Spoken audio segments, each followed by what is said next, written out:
Hello students, good morning. Students, आज हम हिंदी व्याकरण में चैप्टर 4 लिंग पढ़ेंगे।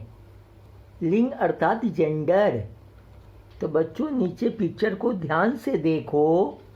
पहला है लड़का लड़की, दूसरा है पुरुष स्त्री और तीसरा है मोर मोरनी। बच्चों, इन तीनों चित्रों में एक पुरुष तथा दूसरी स्त्री है। ये चित्र स्त्री तथा पुरुष जाति का बोध करा रहे हैं। ओके बच्चों, तो चलो लिंग का डेफिनेशन पढ़ते हैं। शब्द के जिस रूप से किसी पुरुष अथवा स्त्री जाति के होने का बोध होता है उसे लिंग कहते हैं। ओके बच्चों, अब हम लिंग के प्रकार को देखेंगे। तो बच्चों, लिंग के दो प्रकार होते हैं। पहला होता है पुल्लिंग और दूसरा होता है स्त्रीलिंग। तो सबसे पहले हम पुल्लिंग को पढ़ेंगे। तो यहाँ देखो, जिन शब्दों से पुरुष जाति के व्यक्तियों, प्राणियों, वस्तुओं, स्थानों तथा भावों का बोध हो वे पुल्लिंग कहलाते हैं। तो बच्चों, जिन शब्दों से, चाहे वो किसी व्यक्ति के नाम हो, किसी वस्तु के नाम या स्थान के, हमें यह पता चले कि वो सारे शब्द किसी पुरुष जाति के बारे में बता रहे हैं तो वो पुल्लिंग हो गए। जैसे यहाँ पर उदाहरण देखो, रोहित और टॉमी दौड़ पड़े, मेढक पत्ते के ऊपर बैठ गया, विनय दरवाज़ा खोलकर बाहर आ गया। बच्चों, ये तीनों उदाहरण में रोहित, टॉमी, मेढक, पत्ते, विनय, दरवाज़ा सारे पुरुष जाति का बोध करा रहे हैं, इसलिए ये सारे शब्द पुल्लिंग होंगे। बच्चों, एक विशेष बात ध्यान देने का है, उसे आप लोग देखो। दिन, महीना, देश, प्रदेश, स्थान का नाम, पर्वत, ग्रह, रत्न, फल और फूल के नाम प्रायः पुल्लिंग होते हैं। जैसे सोमवार, जनवरी, भारत, उत्तर प्रदेश, विद्यालय, हिमालय, मंगल, हीरा, सोना, सेब, कमल आदि। बच्चों, और भी बहुत से शब्द हैं जो पुल्लिंग हैं, तो ये बातें हमें थोड़ा ध्यान रखनी होगी। तो चलो अब दूसरा वेद स्त्रीलिंग को पढ़ते हैं। स्त्रीलिंग देखो, जिन शब्दों से स्त्री जाति के प्राणियों, वस्तुओं, स्थानों तथा भावों का बोध होता है उन्हें स्त्रीलिंग कहते हैं। तो बच्चों, वो सारे शब्द जो हमें स्त्री जाति का बोध कराए, चाहे वो कोई प्राणी हो, वस्तु हो या स्थान हो, उन्हें हम स्त्रीलिंग कहेंगे। जैसे उदाहरण में देखो, माँ ने डाली को बरसात में खेलने पर डांटा, शेरनी हिरन के पीछे दौड़ी, बिन्नी ने रात को दादी से कहानी सुनी। बच्चों, इन तीनों उदाहरण में माँ, डाली, बरसात, शेरनी, हिरन, बिन्नी, रात, दादी तथा कहानी, ये सारे शब्द स्त्री जाति के बोध करा रहे हैं, इसलिए ये सब स्त्रीलिंग है। और बच्चों, स्त्रीलिंग में भी एक विशेष बातें ध्यान देने वाली है। नदी, भाषा, लिपि, तिथि आदि के नाम प्रायः स्त्रीलिंग होते हैं। जैसे गंगा हिंदी, देवनागरी, प्रथमा, सवारी, कुर्सी, कलम, नदी, सड़क, पहाड़ी, मेज, कार, घास, रस्सी, लस्सी, बर्फी, आंधी, मछली आदि। तो बच्चों, ये भी हमें थोड़ा ध्यान में रखना पड़ेगा। बच्चों, अब हम लोग देखेंगे कि लिंग की पहचान कैसे होती है। सजीव संज्ञाओं का लिंग जानना आसान है, किंतु निर्जीव संज्ञाओं का लिंग जानना कठिन है, क्योंकि ऐसे शब्दों में लिंग के कोई चिन्ह नहीं पाए जाते। ऐसे शब्दों को दो प्रकार से पहचाना जा सकता है।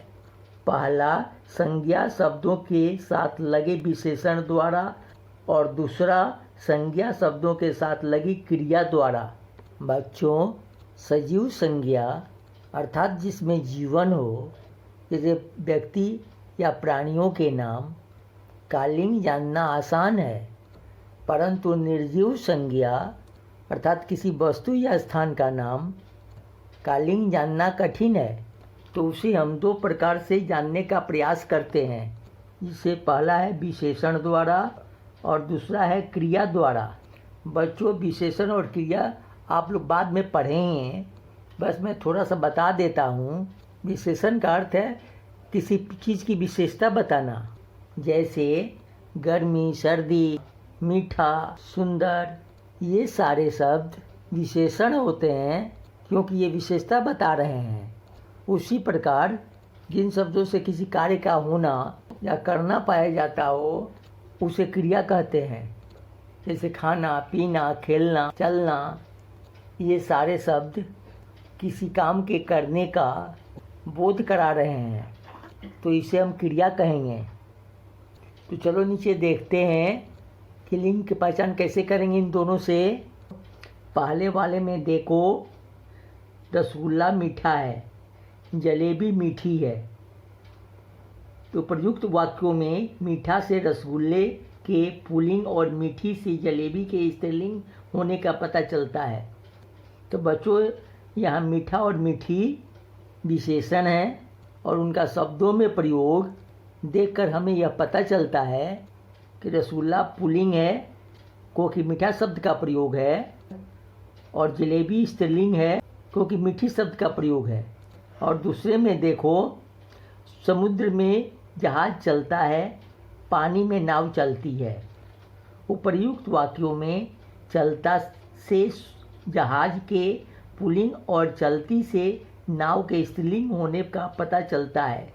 तो बच्चों, यहाँ चलता और चलती क्रिया शब्द हैं क्योंकि इससे कार्य होने का पता चल रहा है, और इन शब्दों का प्रयोग वाक्यों में ये दर्शाता है कि जहाज पुल्लिंग है और नाव स्त्रीलिंग। कोई जहाज चलता है और नाव चलती है। तो ठीक है बच्चों, ये आपका स्त्रीलिंग और पुल्लिंग था। आप लोग इसे अच्छे से पढ़िएगा और समझकर याद करिएगा। अब कुछ स्त्रीलिंग और पुल्लिंग के शब्द दिए हुए हैं, उन्हें आप लोग देखो। बच्चों, यहाँ पर कुछ पुल्लिंग और स्त्रीलिंग शब्द हैं, आप लोग इन्हें पढ़िएगा और याद करने का प्रयास करिएगा। जैसे देखो, मामा पुल्लिंग है जिसका स्त्रीलिंग मामी होगा। दूसरा, गायक पुल्लिंग है जिसका स्त्रीलिंग गायिका होगा। तीसरा, बालक पुल्लिंग है जिसका स्त्रीलिंग बालिका होगा। उसी प्रकार यहाँ देखो, शेर पुल्लिंग है, शेरनी स्त्रीलिंग होगा। उसके बाद जेठ पुल्लिंग है, उसका स्त्रीलिंग जेठानी होगा। उसके बाद देखो, वर पुल्लिंग है, उसका स्त्रीलिंग वधू होगा। और माता पुल्लिंग है जिसका स्त्रीलिंग पिता होगा। ओके बच्चों, तो आप लोग इसे लर्न करिएगा। तो अब हम लिंग में कुछ विशेष बात को देख लेते हैं। कुछ शब्दों का प्रयोग दोनों लिंगों में होता है, जैसे मंत्री, प्रोफेसर, डॉक्टर, राष्ट्रपति, प्रशासनिक पद, जिलाधिकारी, सचिव, इंजीनियर, खिलाड़ी। बच्चों, ये सारे शब्द स्त्रीलिंग और पुल्लिंग दोनों में किया जाता है। जैसे कोई पुरुष या स्त्री डॉक्टर हो, प्रोफेसर हो, तो उन दोनों को हम डॉक्टर और प्रोफेसर ही कहेंगे। परंतु कुछ शब्द सदैव पुल्लिंग होते हैं, तो कुछ ऐसे शब्द भी हैं जो सदैव स्त्रीलिंग होते हैं। ऐसे शब्दों के लिंग बताने के लिए शब्द के पहले नर या मादा शब्द जोड़ा जाता है। जैसे मछली, नर मछली, मच्छर, मादा मच्छर। बच्चों, कुछ शब्द हमेशा से पुल्लिंग होते हैं और कुछ शब्द हमेशा से ही स्त्रीलिंग होते हैं। तो उनको समझने के लिए हम शब्द के पहले नर या मादा का प्रयोग करते हैं। जैसे देखो, यहाँ मछली हमेशा से ही स्त्रीलिंग शब्द है, उसका पुल्लिंग शब्द नहीं होता। उसका पुल्लिंग शब्द बताने के लिए हम मछली के आगे नर शब्द का प्रयोग करेंगे। तो इस प्रकार मछली स्त्रीलिंग होगा और नर मछली पुल्लिंग। और देखो, मच्छर हमेशा से ही पुल्लिंग शब्द है, तो उसका स्त्रीलिंग शब्द बताने के लिए हम उसके आगे मादा शब्द का प्रयोग करेंगे, जिससे मच्छर पुल्लिंग होगा और मादा मच्छर स्त्रीलिंग। ठीक है बच्चों, आप इसे पढ़िएगा और विशेष करके आप लोगों को लिंग समझ में आना चाहिए कि लिंग किसे कहते हैं, लिंग के कितने भेद हैं, लिंग और स्त्रीलिंग और पुल्लिंग कैसे समझा जाता है। तो ठीक है बच्चों, अब आप लोग लिंग चैप्टर अच्छे से पढ़ो और इसे याद करने का प्रयास करो। Thank you.